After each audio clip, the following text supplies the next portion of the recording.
L'esprit curieux, libre d'attaches émotionnelles envers les faits, suffisamment pour avoir envie d'ouvrir les yeux sur d'autres possibles.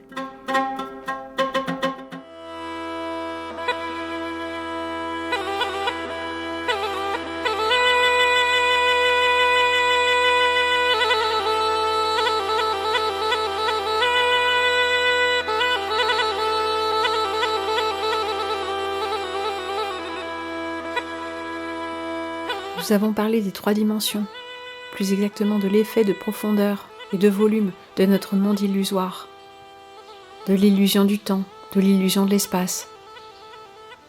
La seule chose qui n'est pas illusoire, n'est-ce pas, c'est le point depuis lequel nous expérimentons l'espace-temps, et nous-mêmes. Mais rien que cela, c'est un vaste sujet. Nous avons parlé de points carrés, et nous avons même parlé de la 3e dimension, de la 4e. C'est-à-dire de la 3e, la 4e dimension spatiale, depuis notre monde à 3 dimensions. R3, c'est ça? Le R3 des mathématiciens. Alors il m'est venu une idée, non pas en dormant, en faisant la vaisselle, en lavant le disque non hyperbolique, légèrement parabolique d'une assiette de porcelaine de verre, sans motif. Ou disons aux motifs tellement effacés que ce ne sont pas les motifs qui m'ont fait penser à ça. Peut-être le fait de l'avoir sous les doigts, allez savoir. Je repensais à notre géométrie euclidienne, sur un plan rigide, plan plat, à l'infini, avec des lignes droites, des angles droits ou pas. Et ces lignes droites, elles m'ont toujours dérangée, notamment dans les cultures. Bah oui, parce que rien dans la nature ne pousse en ligne droite. Les lignes droites, on va les trouver quand quelque chose tombe. Oui, sa trajectoire est rectiligne. On va les trouver un peu dans le monde inorganique du minéral. Inorganique, vibratoire. Mais peu dans le monde des plantes et de l'animal. Tout est courbe. Ou alors, quand c'est droit, c'est qu'il faut regarder dans un autre plan pour voir apparaître une courbe. Mais voici qui nous emmènerait encore un peu loin peut-être. Alors je pensais à cette géométrie, qu'elle soit euclidienne ou pas, parce qu'on peut aussi imaginer des plans ondulés, des plans qui se referment sur eux-mêmes, telle la sphère. La sphère est un plan refermé sur lui-même. Non, c'est pas du tout une de mes élucubrations, chers amis. J'ai entendu ça et j'étais heureuse de l'entendre de la part de vulgarisateurs scientifiques. Et dans des émissions qui ne sont pas de vulgarisation, donc je n'ai pas compris énormément, si ce n'est ce fait-là, entre autres faits bien sûr. Alors je pensais à cette géométrie inerte, inorganique, plate. La géométrie euclidienne, je la trouve presque cassante. Ah, quand on aborde points carrés ou les espaces de Riemann, oui, c'est mes préférés parce que j'ai pas encore assimilé tous les autres. Gauss et... c'est une géométrie plus fluide du fait qu'elle est courbe, du fait que les translations semblent générer des mouvements métamorphiques de ce qui se trouve à l'intérieur du plan. On nous dit que ce n'est pas le cas, mais c'est ce que nous percevons, nous. C'est assez psychédélique d'ailleurs. Et les modélisations qui ont été faites de ces espaces, surtout quand les couleurs sont de la partie, c'est assez psychédélique. C'est-à-dire qu'il y a certainement des gens qui ont fait l'expérience intérieure de voyager dans ces espaces, que ce soit sous psychotrope, ou dans des rêves, ou en méditation, pas méditation stricte, mais pensée imaginative et état méditatif, etc., etc. Et peut-être même qu'ils les ont reçus tels quels, comme ça, quoi. Il y a des artistes aussi qui représentent des choses comme ça, spontanément, intuitivement. Et on reviendra brièvement sur le fait que les artistes d'un art véritablement qui dégénère au niveau du trait de crayon et de la compétence technique du dessinateur et du peintre, cet art s'appuie largement sur une vision fragmentaire du temps et de l'espace, ou plutôt que serait un portrait fait en utilisant une vision d'espace de Riemann. Soit que l'artiste regarde son modèle à travers un prisme riemannien, soit que la feuille elle-même se décompose, bien qu'elle soit en 2 dimensions, elle se décompose virtuellement en multiples espaces de Riemann, ce qui fait que nous avons ces portraits surréalistes où on voit les choses sous plusieurs angles simultanément. En tout cas, ça me rappelle aussi un autre phénomène qui fait également appel à une vision intérieure peut-être fragmentée ou multiple, et dont nous reparlerons, ce sont les dessins de l'inconscient. Mais chaque chose en son temps, bien sûr. Cette géométrie que nous connaissons bien, la géométrie euclidienne, en 3 ou 4 dimensions, elle a tendance à se situer dans des plans rigides, comme je le disais, inertes. Et c'est ça, inerte. Les maths, c'est fondamentalement de la science dure, de la science abstraite. C'est inerte, c'est pas vivant. Ça n'est pas vivant au sens où j'entends vivant, pas organiquement vivant. Inorganique. Une géométrie inorganique, avec des plans. Ah, on arrive à les courber, on arrive à les replier, on arrive à leur faire des choses intéressantes, on arrive à leur donner un semblant de vie, n'est-ce pas? Mais ils restent inertes. Et c'est là la grande fracture entre les sciences dures et les sciences naturelles, n'est-ce pas? Mais pour qui y a-t-il une fracture sinon pour l'homme moderne? Considérant que les classiques et les antiques, bon, pour peu que tous ces âges aient véritablement existé dans un temps linéaire, mais considérant que ces esprits-là étaient des esprits universels, qu'ils étaient capables de regarder la beauté d'une équation mathématique ou d'une projection géométrique dans l'espace intérieur ou dessinée sur une feuille de papier, ils étaient capables de considérer cette beauté à l'égal de la beauté d'un tableau ou d'un paysage, d'un visage, d'une situation ou d'une œuvre musicale. Prenons Poincaré, dont on nous dit que c'est l'un des derniers génies universels. Il a vécu au XIXe, n'est-ce pas? Au XIXe siècle. Ce siècle si rigide mentalement, si patriarcal, si contraint, si empêché, si raide moralement. Mais vraiment? Oui, c'est le siècle de la révolution industrielle, de l'exode rural et de tout un tas d'autres choses qui nous sont présentées comme tout à fait rébarbatives. Mais vraiment? Admirons les artistes de ce temps, les peintres, les compositeurs, les architectes. Ah oui, c'est le triomphe du mental. Mais un mental fécond, un mental fécondé par une intuition, comme nous le dit Poincaré à chaque instant. 2 hémisphères beaucoup plus harmonieusement répartis que dans notre monde à nous, quoi qu'on veuille bien nous dire. Une harmonie, une grâce, un art institutionnel tout à fait inspiré du vivant. La symétrie maniaque en plus, bien sûr. Mais cette symétrie, nous avons vu qu'elle avait peut-être des propriétés électromagnétiques. Dans les courants faibles, évidemment. La différence de potentiel entre le ciel et la terre, comme nous l'avons déjà vu plus tôt avec l'électroculture. L'électroculture, d'ailleurs, naît au XVIIIe siècle. XVIIIe, XIXe, il y a tout un tas d'expérimentations tous azimuts en ce qui concerne l'énergie jusqu'au spiritisme. L'esprit n'est pas fermé, il n'est pas bloqué, il n'est pas schizophrène, il n'est pas coupé en deux comme à présent, ce qui précède toutes les dérives. Eh bien oui, les dérives, la tentation spirituelle par le nouvel âge, ou la tentation rationaliste, qui consiste à nier tout ce que l'on ne comprend pas, tout ce dont on n'a pas la preuve matérielle, nier l'expérience subjective, à nier le rôle de l'expérimentateur, car quelqu'un qui ne verrait pas par un défaut quelconque physiologique ou énergétique, alors que d'autres verraient, serait obligé, par posture scientifique, de continuer à nier ce dont il n'a pas lui-même fait l'expérience. En réalité, c'est beaucoup plus triste que ça, car il n'est pas question d'expérience personnelle dans la science. Il est question d'expérience objective, donc d'un déni absolu du rôle de l'expérimentateur. Mais laissons cela pour le moment, n'est-ce pas?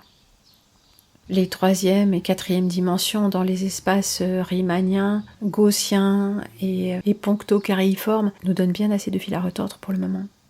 C'est donc en faisant la vaisselle, en lavant mon disque de Poincaré, qui n'en était pas un bien sûr, ce disque rigide, inerte, que m'est venue l'idée d'une géométrie des fluides. Une géométrie fluide. Oui, parce que le mathématicien Étienne Guis nous dit qu'on ne peut pas inclure un disque de Poincaré dans l'espace euclidien. Ça marche pas. Il y a un défaut de continuité. Bon, que seuls les mathématiciens peuvent apprécier à sa juste valeur et calculer. Mais dans la pratique, en est-il toujours ainsi? Est-ce que l'espace est si linéaire et si continu que dans la projection mathématique? Que dans l'idéal mathématique? Est-ce que notre conscience est aussi rigide et continue et qu'elle répond à des postulats émis par le cerveau gauche? Ou est-ce qu'il y a plus? Alors imaginons une autre géométrie. Et d'ailleurs, comme le disent d'eux-mêmes les mathématiciens, avant Poincaré, il y avait la géométrie, et depuis, il y a les géométries. Alors imaginons des géométries. Et pourquoi pas même des géométries imbriquées, des géométries fluides, des géométries des fluides, et non des espaces rigides et inertes. Oui, c'est une vue de l'esprit, bien sûr. Mais poursuivons, modélisons, essayons. Des géométries fluides, une topologie des fluides comme nous avons une topologie des solides. Oui, ça existe, la mécanique des fluides. Eh bien, appliquons-la à notre géométrie, à nos plans géométriques, puisqu'un plan peut se courber en une sphère. Cet espace est toujours continu. Cet espace contient un endroit et un envers, relativement linéaire et continu, pas trop difficile à appréhender. Mais intercalons dans cet espace, plan ou sphérique, plat ou courbe, quelques espaces de Riemann. Un espace plan qui tourne sur lui-même comme un colimaçon, qui se feuillette comme un millefeuille, comme un livre, dont la reliure aurait une fâcheuse tendance à ne pas se trouver toujours au même endroit. Imaginons des espaces fluides, comme ce drapeau bleu-blanc-rouge qui flotte devant mes yeux. Typiquement, c'est un plan, un morceau de tissu, en 2 dimensions si je le pose au sol. Mais le voilà qui s'anime, de mouvements discontinus, ondulatoires. Alors puisque tout ce qui caractérise le monde dont nous faisons l'expérience, c'est l'impermanence et le mouvement. Tiens, à cet instant même, le drapeau est en berne. Des points distincts se sont collés les uns aux autres, raccourcissant la distance de l'espace-temps. Oui, je parle toujours du drapeau. Puisque ce qui caractérise ce plan de conscience, c'est certainement plus la discontinuité de la conscience que sa continuité. Mais oui, puisqu'on s'endort toutes les nuits. Et le mouvement plutôt que l'inertie. Ne pouvons-nous pas imaginer, oui, juste imaginer, une géométrie fluide, une géométrie discontinue, une géométrie du mouvement? Non, ce ne sont pas les objets qui sont en mouvement dans ce plan, tel ou tel plan. C'est le plan lui-même qui change, et de façon discontinue, au gré des transformations de la conscience qui expérimente ce plan. Un plan, vous me direz, c'est quand même très limitant.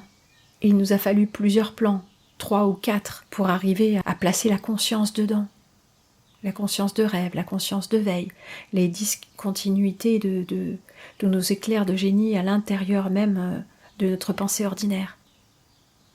Il nous a fallu aussi des espaces non euclidiens, où les lois sont différentes, pour mieux correspondre à la géométrie de notre propre pensée. Imaginons, pourquoi pas, une géométrie, des géométries de la conscience. Oui, parce que pourquoi n'y en aurait-il qu'une seule? Une géométrie du vivant, parce que le vivant est géométrique. Pas strictement, pas purement, mais le vivant, nous l'avons vu à tellement de reprises, manifeste la géométrie, constamment. Spirale, angle, solide. Le vivant peut être réduit en équation. Oui, c'est triste, mais c'est comme ça. Il y a le monde des fractales. Il y a tout un monde dans le vivant qui peut être perçu de façon mathématique. Et c'est bien de cela que Poincaré parlait quand il disait que le savant étudie la nature parce qu'elle est belle et qu'il y prend plaisir. Et dans nature, il inclut aussi la mathématique. La vision intérieure, mathématique. Alors imaginons une géométrie métamorphe qui passe harmonieusement de la géométrie euclidienne connue aux géométries non euclidiennes, ou même euclidiennes à dimensions multiples. Par exemple, la géométrie hyperbolique est compatible avec la géométrie euclidienne à dimensions infinies.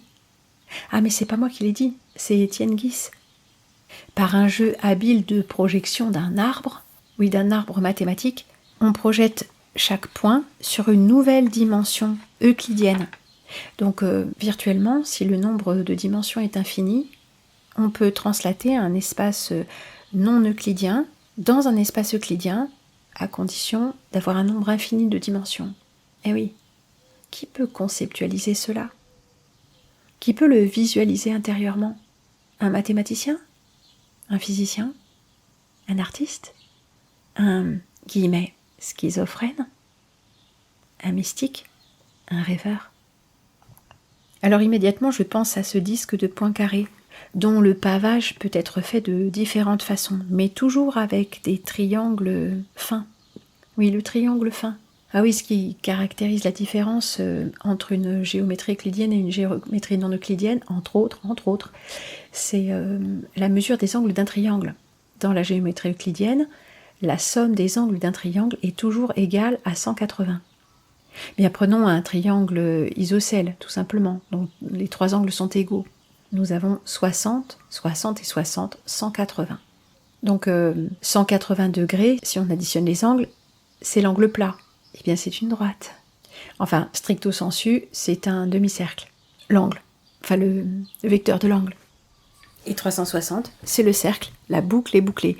Un cercle sur un plan plat, bien évidemment. Donc nous avons notre cercle sous la forme du disque de Poincaré, avec son pavage. Oui, souvent nous trouvons une couleur claire, une couleur foncée, ou du noir et du blanc.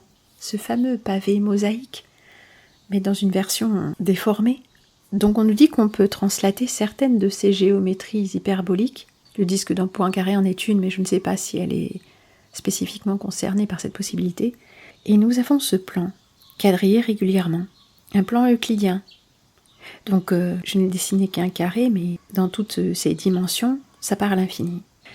Eh bien, croyez-le si vous le voulez, mais le disque de Poincaré représente exactement cet espace, mais différemment. Puisque le principe, c'est que plus on s'écarte des bords, plus les distances rétrécissent. Mais les objets également. Les vitesses, tout rétrécit. Donc virtuellement, puisqu'on rétrécit de plus en plus et de plus en plus de façon... je ne sais pas si on peut dire exponentielle puisqu'il s'agit d'une hyperbole, mais en tout cas hyperbolique, puisqu'on rétrécit de plus en plus et de plus en plus, suivant une courbe, qui est à l'image des courbes que l'on voit sur le pavage, virtuellement, on n'arrive jamais au bord. Si on n'arrive jamais au bord, nous retrouvons là la notion d'infini. Et cette notion-là d'infini est beaucoup plus compréhensible, parce qu'elle peut se dessiner sur un espace fini, ce qui est très très pratique pour notre mental. N'est-ce pas? Mais quand je vois ce disque de Poincaré, me vient immédiatement à l'esprit, oui, l'esprit qui descend sur le Christ comme une colombe. Me vient immédiatement à l'esprit cette représentation classique. Nous l'avons déjà observée plusieurs fois et commentée de nombreuses fois également. Derrière la tête du Christ, une aura, une auréole, dessine une croix de Malte. Une croix de Malte, fondamentalement, ce sont des droites sur un espace hyperbolique, un disque de Poincaré si vous voulez, plus ou moins évidemment.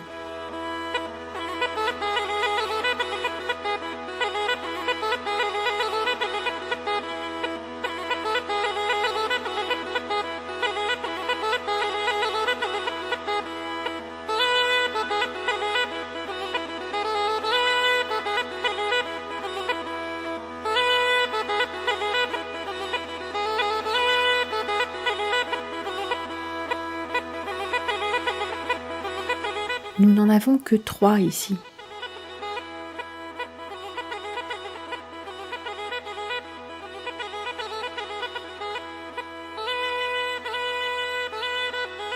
La 4e est masquée par le corps de l'Esprit divin, fait homme. C'est la branche du bas qui disparaît. Oui, ce qui fait sens, n'est-ce pas? Bas, haut, et 2 directions, devant, derrière ou d'un côté et de l'autre. Peut-être que ce disque représente une sphère, n'est-ce pas?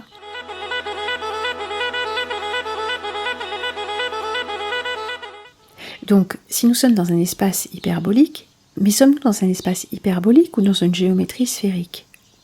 Eh bien, plutôt dans une géométrie sphérique.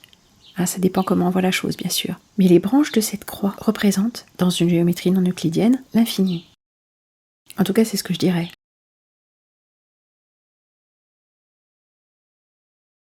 Le corps physique, matériel, cache le 4e axe sur l'axe vertical, qui est l'axe d'incarnation, le lien entre le centre et 3 directions d'infini qu'on peut assimiler au divin, à l'inconnaissable, à ce qui n'est pas de ce plan. Mais c'est aussi l'image de la croix chrétienne, avec 3 bras de taille égale sur les côtés et au-dessus, le 4e bras étant plus long. Pourquoi est-il plus long? Alors, bien sûr, on pourrait extrapoler philosophiquement, parce qu'il représente la matière, mais aussi parce qu'il s'agit là du développement du cube, du développement à plat d'un cube en volume.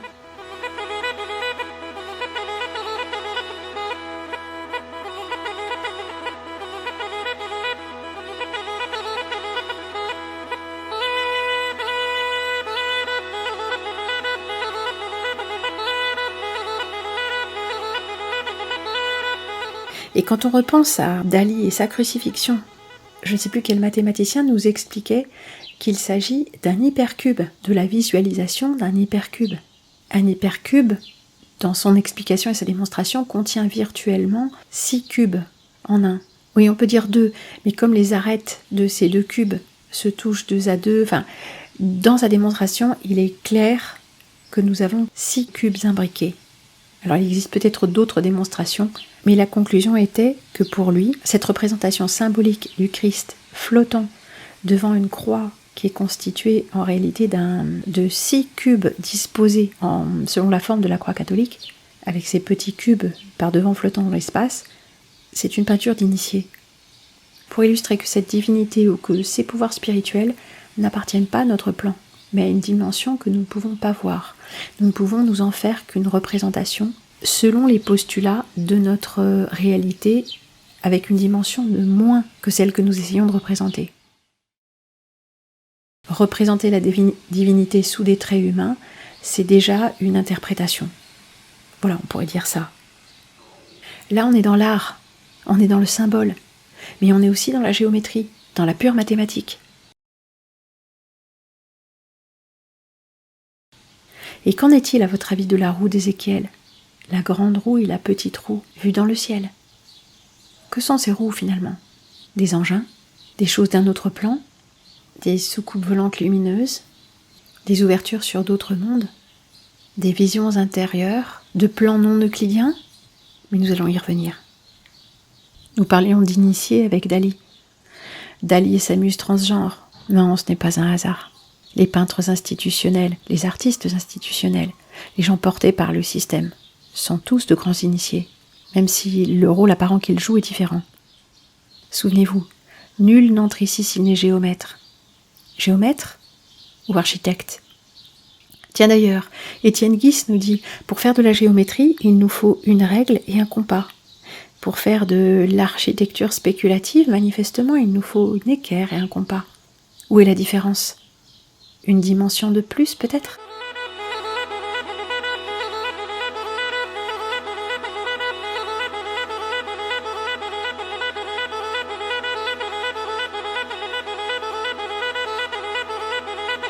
Une question d'angle, les angles droits d'une géométrie sphérique, le mystère caché dans la somme des angles du triangle, mais nous allons y revenir.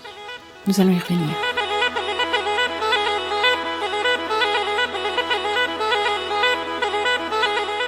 Et pour ne pas perdre le fil tout de suite, parlons des angles, parlons des triangles. Dans la géométrie ordinaire, nous savons ce que c'est qu'un triangle. Nous venons de le définir un peu plus haut. Dans la géométrie hyperbolique, les triangles ont des angles fins. Oui, ceci c'est un triangle. Dans la géométrie sphérique, ce sont des angles gras. Dans la géométrie sphérique, les angles d'un triangle sont à angle droit. Oui, ceci c'est un triangle aussi. Et oui, les géométries non euclidiennes nous apparaissent courbes. Le sont-elles? Ah, vous croyez savoir ce que c'est qu'un triangle? Mais tout dépend de la forme de votre œil, cher ami. Ce qui m'amène immédiatement à une idée d'espace-temps discontinu. Et comment passe-t-on de l'un à l'autre? Par l'esprit? Est-ce que ce ne serait pas l'espace-temps qui est discontinu? Les expériences de la conscience se produisent dans des plans très différents, des plans au sens large, mais pourquoi pas aussi des plans mathématiques? Les expériences de la conscience sont par définition non consensuelles. Ce sont les expériences du mental qui sont fortement dirigées. Eh bien, par exemple, tout ce qu'on apprend à l'école, on l'apprend, on le répète, on a une bonne note. Mais souvent, nos expériences personnelles, en tant qu'enfants, contredisent ce qu'on nous apprend à l'école. Et nos ennuis commencent quand nous posons une question pour essayer de faire coïncider les deux. Pourquoi ne pas imaginer qu'il existe des incursions des géométries non euclidiennes dans la réalité consensuelle, régie arbitrairement par les lois de la géométrie euclidienne ?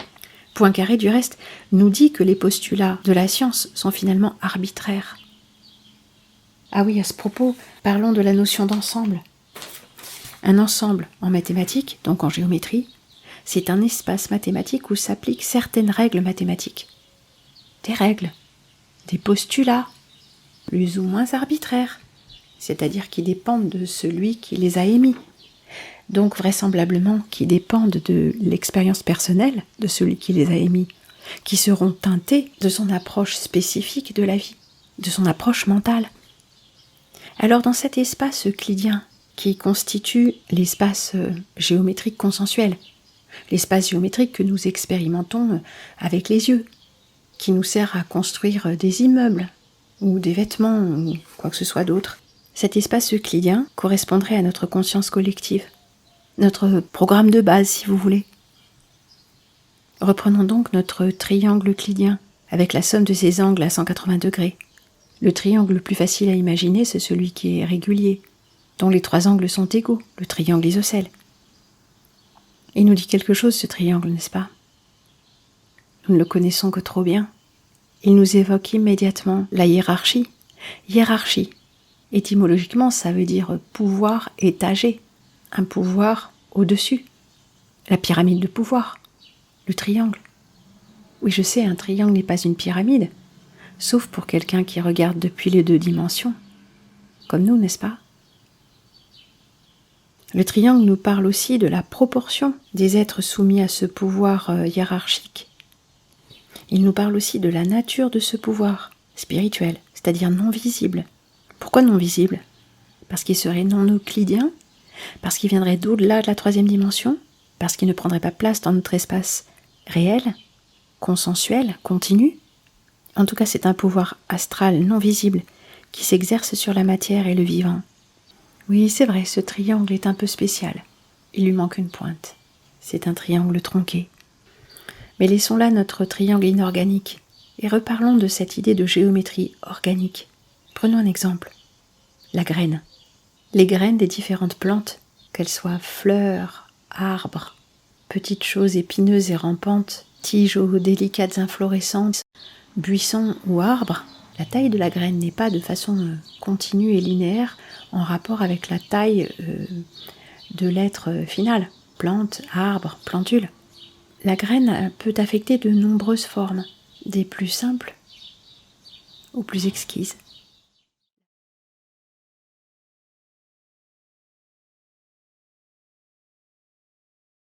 La forme de la graine ne laisse pas présager de la forme de la plante.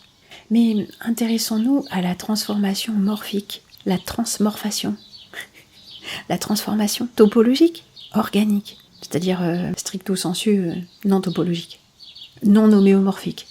Ah oui, ça plairait peut-être pas à Poincaré. Ou peut-être que si, allez savoir, on lui demandera. Nous partons de la graine, qui pourrait être tout à fait abusivement comparée à un point, c'est-à-dire un espace sans étendue. Mais la graine a sa propre géométrie. Elle n'est pas sans étendue, bien sûr, c'est un volume. Nous arrivons ensuite à la plante, que la graine germe et se développe en haut comme en bas, ce qui est en haut est comme ce qui est en bas. Et nous avons là un arbre mathématique, un arbre au sens mathématique, c'est-à-dire un graphe, qui a la propriété en général d'être fractal. Oui, toutes les plantes ne se développent peut-être pas de façon fractale, et d'autres choses qui ne sont pas des plantes se divisent aussi de façon fractale, mais laissons pour l'instant. L'étape suivante, c'est l'éclosion de la fleur, qui manifeste généralement, mais pas toujours, une symétrie radiale. Généralement, c'est à ce stade que la couleur apparaît, bien que dans certains cas, comme le curcuma, la carotte, la chélidoine et autres, la couleur soit contenue dans la racine. Là, les inflorescences manifestent parfaitement une idée de mécanique des fluides, une image figée de flux en mouvement, avec des veinures, des couleurs. Un mouvement infiniment lent à notre échelle, puisqu'on considère l'objet fleur, mais nous devrions considérer, à l'instar des anthroposophes, le processus fleur. Qu'est-ce qui est fleur? Le bouton entrouvert? La fleur largement épanouie? La fleur dont les pétales séchés commencent à tomber? Laquelle est fleur? Dites-moi, laquelle est fleur? Mais c'est un problème philosophique, n'est-ce pas? Une fois que la fleur a terminé son cycle, c'est le fruit, la graine. Dans le fruit, la graine. Et dans la transformation de l'objet géométrique de la graine qui devient tige, qui devient fleur, qui devient fruit et retourne à la graine, nous sommes témoins de transformations topologiques qui peuvent tout à fait échapper aux lois mathématiques de l'inorganique. Est-ce que la déformation du plan est continue? Est-ce que nous pouvons parler de plants quand il s'agit de fleurs? Est-ce que les plantes, à ce titre, sont des objets s'inscrivant dans le plan, ou est-ce que ces objets deviennent le plan eux-mêmes, le plan qui se referme sur lui-même, qui s'épanouit en pétales, qui se recontracte sur eux-mêmes? Est-ce que chaque pétale pourrait être considéré comme une fraction du plan? Non, diront les mathématiciens, parce qu'un pétale est fini et que le plan est infini. Mais qu'est-ce qui nous dit que les objets que nous voyons sont finis? Nos yeux? Certaines photographies, par exemple infrarouges ou autres, laissent voir des contours au-delà de ce que nos yeux perçoivent comme étant la matière. Mais il y a une continuité. Ces auras appartiennent à la fleur. Cette aura, elle est virtuellement infinie. Ce sont nos instruments de mesure, que ce soit les yeux ou l'infrarouge ou la photographie Kirlian, qui sont peut-être imparfaits. Où se situe l'horizon entre le pétale de la fleur et l'espace alentour? Pour nos yeux, il se situe de façon très nette, au bord du pétale. Mais pour quelqu'un qui voit les auras, où se situe le bord de l'aura? Ça dépend certainement de l'observateur, n'est-ce pas? Mais c'est encore une question philosophique. Examinons la chenille. Certainement, on peut faire une définition mathématique et géométrique de la forme d'une chenille. La base, ce serait un cylindre, et on peut prendre en compte par calcul mathématique toutes les variations de forme et toutes les modifications relatives au mouvement de la locomotion. On peut mettre cette forme en équation, en d'autres termes. Et puis, la chenille devient chrysalide. Discontinuité totale entre les deux formes, et discontinuité transformative. On observe des zones avec des répétitions périodiques de motifs 2D ou 3D, des fractales en quelque sorte. Et c'est là que se produit la dissociation. La dissociation, oui. La chenille disparaît totalement, en une forme de gelée. Elle se chaotise, se néantise. Elle entre dans le pur instant présent du non-être, ou de l'être, le point zéro de la création. Et là, de ce néant et de cette gelée, où tous les organes de la chenille ont été dissociés, de ceci naît le papillon. À proprement parler, ex nihilo, c'est-à-dire du néant. Le papillon n'a rien à voir avec la chenille. Il n'a rien à voir non plus avec la chrysalide ou avec la gelée dont il est issu. La forme de ses ailes, ou mieux encore, la dynamique de son vol, c'est-à-dire la géométrie de son vol, nous évoque l'espace courbe. La géométrie de l'espace courbe par opposition au plan euclidien inorganique. Disons au plan euclidien plat, stérile, inorganique.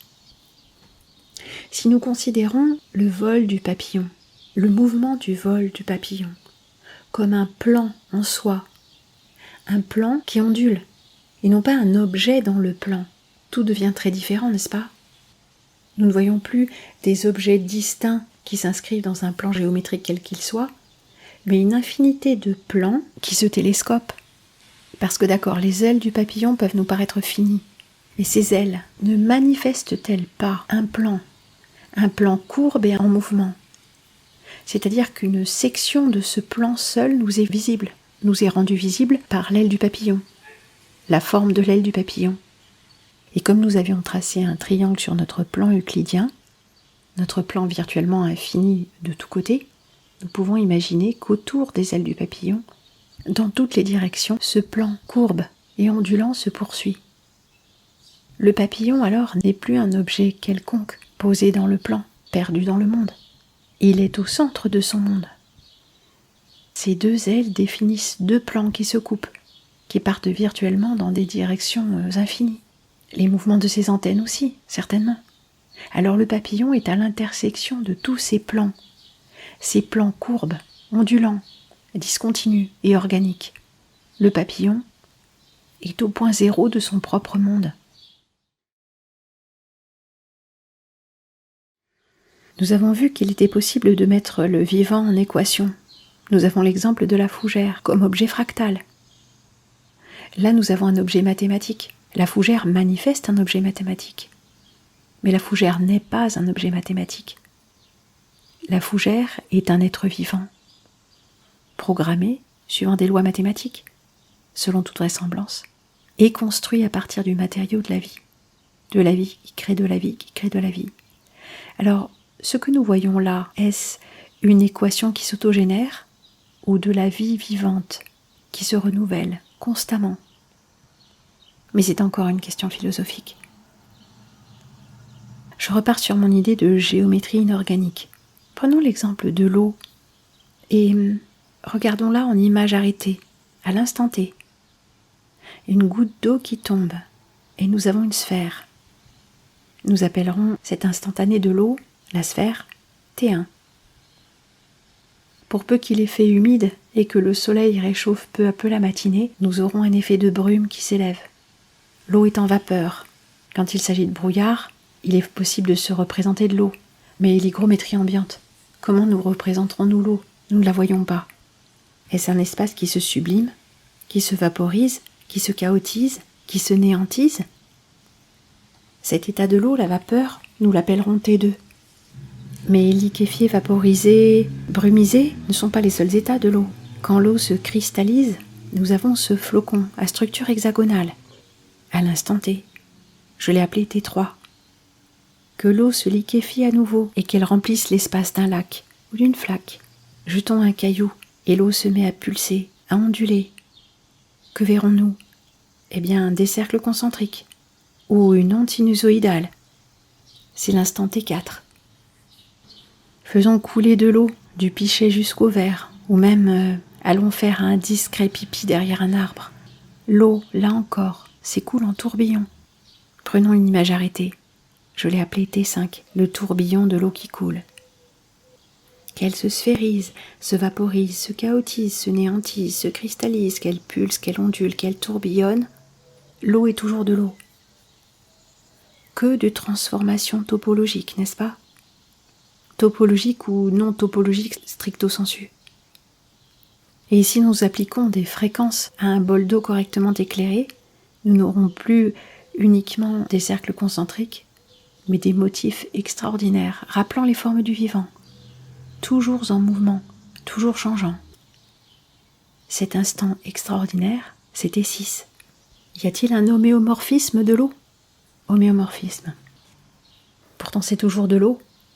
Nous voyons bien qu'elle se déforme de tant de façons différentes, qu'il y a une discontinuité absolue entre ces différents états, possiblement, et c'est toujours de l'eau. De l'eau en 3 dimensions. Tout simplement. Pourrions-nous extrapoler et parler d'une topologie du vivant, d'homéomorphisme du vivant? Est-ce aller trop loin?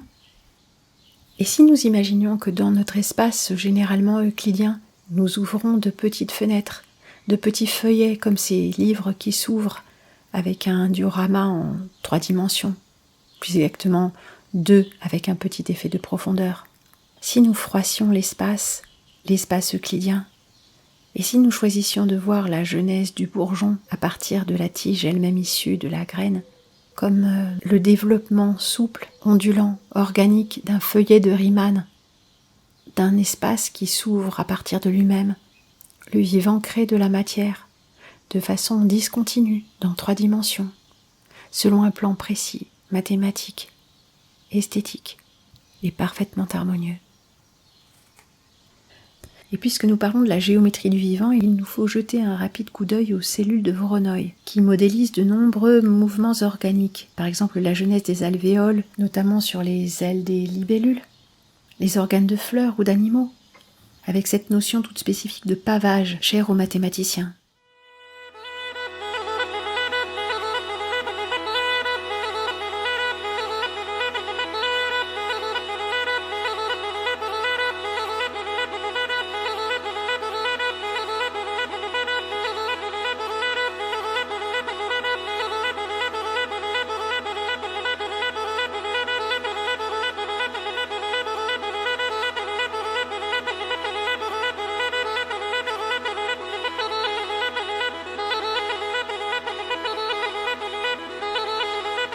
Nous avions donc des triangles fins qui pavent le disque de Poincaré. Et ce pavage est fluctuant. Le mathématicien Étienne Guisse nous dit que nous y voyons des transformations, alors que dans cette géométrie, ce ne sont que des translations, c'est-à-dire des mouvements d'objets, mais sans métamorphose. C'est nous qui percevons les métamorphoses, changement de taille notamment. Regardons une modélisation informatique de ces espaces non euclidiens pour nous donner une petite idée.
On y voit les objets se déformer en changeant de point de vue.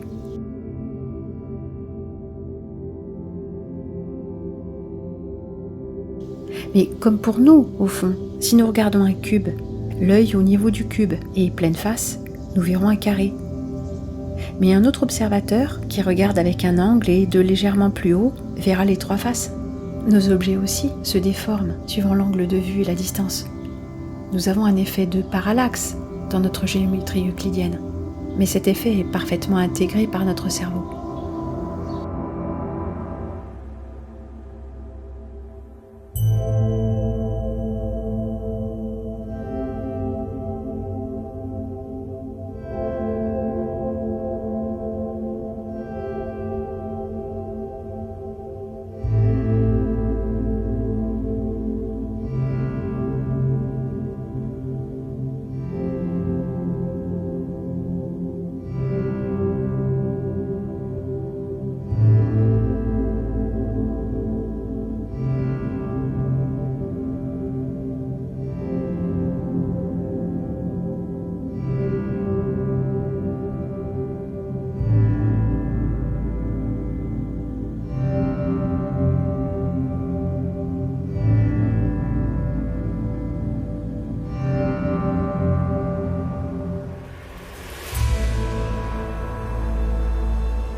Alors revenons un instant sur notre disque de Poincaré.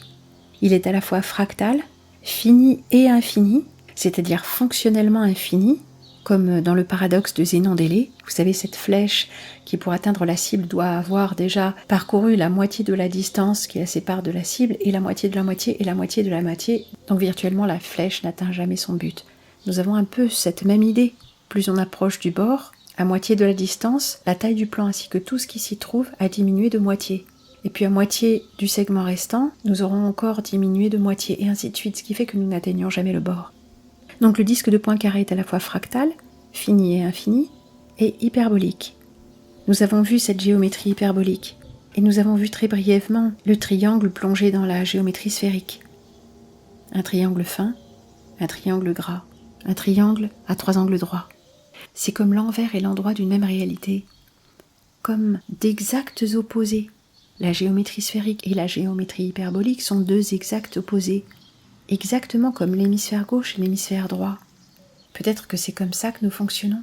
Et la synthèse que fait notre esprit, c'est l'exact milieu, le triangle isocèle, le plan euclidien. Ou ce plan euclidien est-il une construction de toutes pièces, l'extrême centre, une espèce de moyenne des deux, qui occulte totalement le génie propre de l'une et de l'autre, une limitation, un Moyen-Âge si vous voulez. Ce triangle-là que j'ai choisi pour symboliser l'espace euclidien, n'est-il pas purement et simplement limitant, volontairement limité? 3 dimensions spatiales apparentes, pas une de plus. Un espace continu, linéaire, compact, c'est-à-dire qui ne se scinde pas, qui ne se subdivise pas. Un espace plan, sans courbe, sans fluctuation. Un espace inerte, stérile, où rien ne pousse.